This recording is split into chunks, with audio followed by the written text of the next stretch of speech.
Full bodied money में money की value किसके बराबर होती है? कमोडिटी की वैल्यू की। जैसे कि फॉर एग्जांपल ऐसी कौन सी मनी है जहां पे मनी की वैल्यू कमोडिटी की वैल्यू के बराबर हो जाएगी? तो इसका सटीक एग्जांपल दे रहे हैं, जैसे मान लो 10 ग्राम गोल्ड एक मनी की वैल्यू के बराबर होगा, ठीक है। तो फुल बॉडीड मनी में ब्रिटिश पीरियड में एक सिल्वर कॉइन इशू किया जाता था, वो एक रुपए के नोट्स या कमोडिटी की वैल्यू से बराबर होते थे, जो सिल्वर कॉइन्स इशू किए जाते थे 1 रुपए के, ठीक है। तो फुल बॉडीड मनी में क्या बताना है तुम लोग को कि मनी की वैल्यू किसके बराबर होती है? कमोडिटी की वैल्यू की, ठीक है। अब अगला हम लोग बात करते हैं क्रेडिट मनी। क्रेडिट मनी में क्या होता है? मनी की वैल्यू अधिक होती है कमोडिटी की वैल्यू के।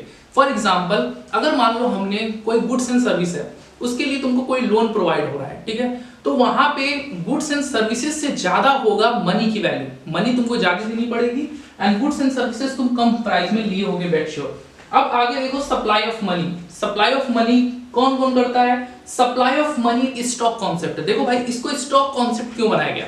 सप्लाई ऑफ मनी को क्यों बोला गया कि हाईलाइट करके बोला गया, ठीक है, कि सप्लाई ऑफ मनी क्या है? स्टॉक कॉन्सेप्ट है। स्टॉक कॉन्सेप्ट इसलिए है सप्लाई ऑफ मनी क्योंकि हम लोग ये ना समझे कि मनी ये हमारी है। देखो दो तरह की मनी होती है, एक अगर सप्लाई दे रहे हैं मनी की तो पूरे इंडिया के पर्सपेक्टिव से सोचेंगे, ऐसा नहीं सोचेंगे कि हम खुद उस मनी को क्या कर रहे हैं, मेरे घर की वो मनी है, नहीं, वो पूरे इंडिया की मनी है, मतलब पूरे इंडिया में वो डिमांड डिपॉजिट की तरह यूज हो रही है, तो हम उसको क्या यूज कर रहे हैं? स्टॉक कॉन्सेप्ट की तरह। कौन सा कॉन्सेप्ट की तरह? स्टॉक कॉन्सेप्ट की तरह। अब देखो इसका एक छोटा सा एग्जांपल बता दे रहे हैं। मान लो कोई क्लर्क है, ठीक है, जो मनी को सबको विथड्रॉ कर रहा है या एक्सेप्ट कर रहा है, डिपॉजिट को मतलब जमा करा रहा है या विथड्रॉ करा रहा है।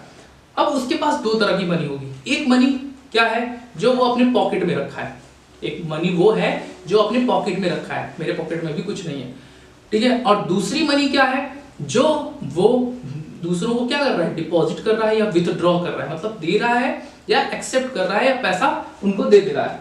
तो वो दोनों मनी क्या है? क्या उसको अपनी मनी मान लेता, ठीक है, जिस काम के लिए उसको रखा गया है, मनी को एक्सचेंज करने के लिए रखा गया है बेसिकली, अगर हम उसको वो अपनी मनी मान लेता तो क्या हो जाता? तो बड़ी दिक्कत हो जाती। इसलिए सप्लाई ऑफ मनी को क्या रखा गया? स्टॉक कॉन्सेप्ट रखा गया।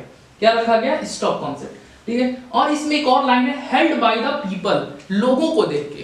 किसको देख के? लोगों के लिए। ये बेसिकली सप्लाई ऑफ मनी लोगों का पैसा होता है। अब तुम कहोगे कि गवर्नमेंट इसमें से कहां गई? तो गवर्नमेंट को पूरी तरह से हटा दिया गया है। क्यों हटा दिया गया? क्योंकि गवर्नमेंट का बजट बहुत हैवी अमाउंट होता है, 1000 करोड़ 2000 करोड़। देखो ना, मोदी जी बोलते हैं 1000 करोड़ यहाँ पे दे रहे हैं, 2000 करोड़ दे रहे हैं, क्या इतना हम सप्लाई कर सकते हैं? तो किन किन लोगों को हटा दिया गया?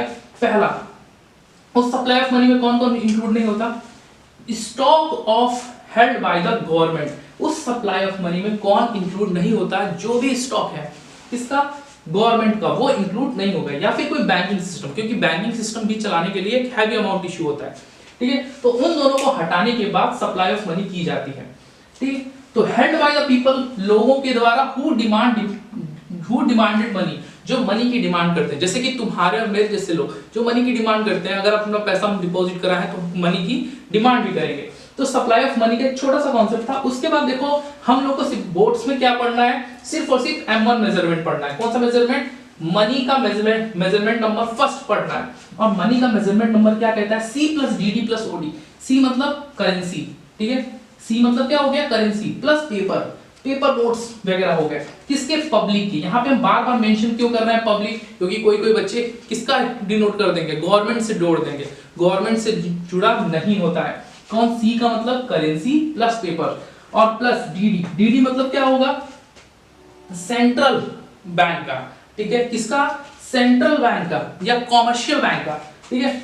डीडी का मतलब है कॉमर्शियल बैंक की डिमांड डिपॉजिट। कॉमर्शियल बैंक में हम लोग डिपॉजिट कराते हैं भाई, ठीक है, तो उसकी डिमांड डिपॉजिट। और तीसरा की बात करते हैं अदर डिपॉजिट। तो देखो अदर डिपॉजिट में क्या है? आरबीआई क्या करता है? फाइनेंशियल इंस्टीट्यूशन से लेता है, जिस लाइक नाबार्ड से ले रहा है जो एग्रीकल्चर बैंक है, या डिमांड डिपॉजिट कर रहा है किसी भी एफसीबी से, फॉरेन सेंट्रल बैंक से, या फॉरेन बैंक से कर रहा है, या फिर आईएमएफ से कर ले रहा है, इंटरनेशनल मॉनेटरी फंड से कर ले रहा है। तो हम लोगों ने मनी के स्ट्रक्चर को यहाँ पे समझ चुके हैं। नेट डिमांड डिपॉजिट और ग्रॉस डिमांड डिपॉजिट क्या होता है? ये भी क्वेश्चन में पूछ लेते हैं कि नेट डिमांड डिपॉजिट क्या होता है, ग्रॉस डिमांड डिपॉजिट क्या होता है। तो सीधा सीधा बता रहा है कि ग्रॉस डिमांड डिपॉजिट वो डिमांड डिपॉजिट होता है जिसमें इंक्लूड हो इंटर बैंकिंग क्लेम्स। अब बहुत सारे बच्चों को दिक्कत होती है इंटर बैंकिंग क्लेम्स क्या होता है, सीधा सिंपल बता रहे हैं।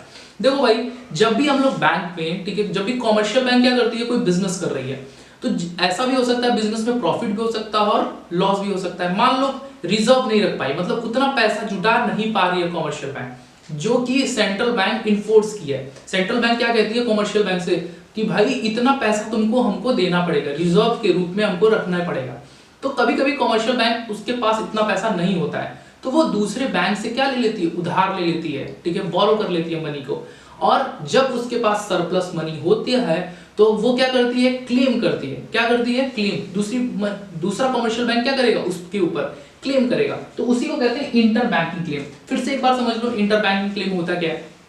बेसिकली जब हमारा बुरा वक्त आया, ठीक है, मान लो हम कॉमर्शियल बैंक है, हमारा बुरा वक्त है, ठीक है, तो हमने दूसरे से क्या ले लिया, एक टाइप का बोरो कर लिया कि भाई हमारा अच्छा वक्त आएगा तो तुम मेरे ऊपर क्लेम कर देना, ठीक है, इंटर बैंकिंग क्लेम्स कर देना, मैं तुमको पैसा दे दूंगा। या फिर मैंने किसी को दे रखा था, ठीक है, मैंने किसी के पूरे वक्त पे काम किया था, ठीक है, तो हमको क्या चाहिए, पैसा चाहिए, इसी को कहते हैं इंटर बैंकिंग क्लेम्स।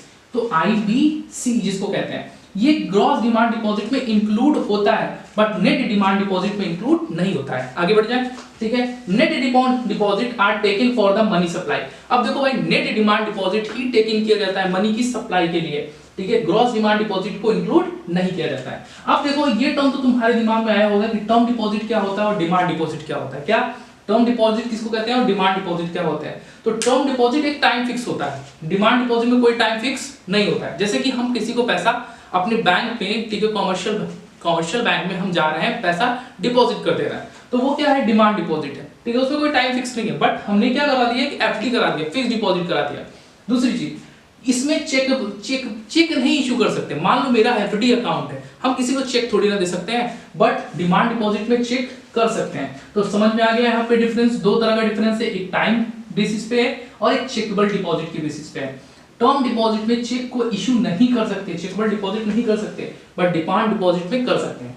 आगे बढ़ते हैं हम लोग, बैंक मनी क्या होता है और हाई पावर मनी क्या होता है। बैंक मनी क्या होता है, डिमांड डिपॉजिट और चेकेबल डिपॉजिट को अगर हम जोड़ दें, डिमांड डिपॉजिट का मतलब जो भी हम कॉमर्शियल बैंक में जाके, ठीक है, डिपॉजिट करते हैं उसी को कहते हैं डिमांड डिपॉजिट, और चेकेबल डिपॉजिट जो चेक के थ्रू करते हैं। तो बैंक मनी में डिमांड डिपॉजिट और चेकेबल डिपॉजिट को इंक्लूड कर दो। हाई पावर मनी में कोई करेंसी या फिर कोई वॉलेट कैश कॉमर्शियल बैंक बनाती है अपना, तो हाई पावर मनी में क्या आ जाएगा, करेंसी या फिर कोई वॉलेट कैश या फिर cash reserve with RBI। Cash reserve तो कॉमर्शियल बैंक को करना पड़ेगा, क्यों करना पड़ेगा, क्योंकि RBI को उसको देना है, जिसको हम लोग कैश रिजर्व रेशियो भी पढ़ते हैं। Who is the supplier of money, money को सप्लाई कौन करता है, तो तीन बंदे हैं जो मनी की सप्लाई करते हैं। पहला RBI, reserve bank of India, autonomous है, मनी की सप्लाई कर सकता है। दूसरा तो हो गया कॉमर्शियल बैंक, हाँ, कॉमर्शियल बैंक डिमांड डिपॉजिट करके मनी को क्रिएट करके सप्लाई करता है मनी की।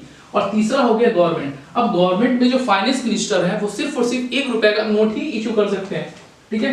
अब उस मनी में क्या क्या इंक्लूड होगा, 200 करोड़ रुपया रख के इसको इशू करना पड़ता है, जिसमें से 115 करोड़ रुपए का, कितने का, 115 करोड़ का गोल्ड ही रखना पड़ता है। मनी को जब हम लोग सप्लाई देते हैं, मनी को जब छापते हैं, तो उसमें 200 करोड़ रुपया रखना पड़ता है, ठीक है। किस किस चीज में, 115 करोड़ रुपया गोल्ड रखना पड़ता है, और जितना बाकी का बचा है उसको फॉरेन सिक्योरिटी में रखना पड़ेगा। तो आई होप तुम लोगों को ये पूरा चैप्टर अच्छे तरीके से समझ में आ गया होगा। इस पूरे चैप्टर की जड़ तक जाके पूरा का पूरा समझा दिए हैं। तो इस वीडियो को खुद से ज्यादा शेयर, ठीक है, लाइक नहीं करोगे तो भी चल जाएगा, बट शेयर करना कि ज्यादा तक बच्चों को पहुंच पाए, ठीक है, इस वीडियो के माध्यम से, ठीक है। अगला क्लास में बैंकिंग पढ़ाएंगे और सारे टॉपिक्स को क्लियर कर देंगे। Thank you so much.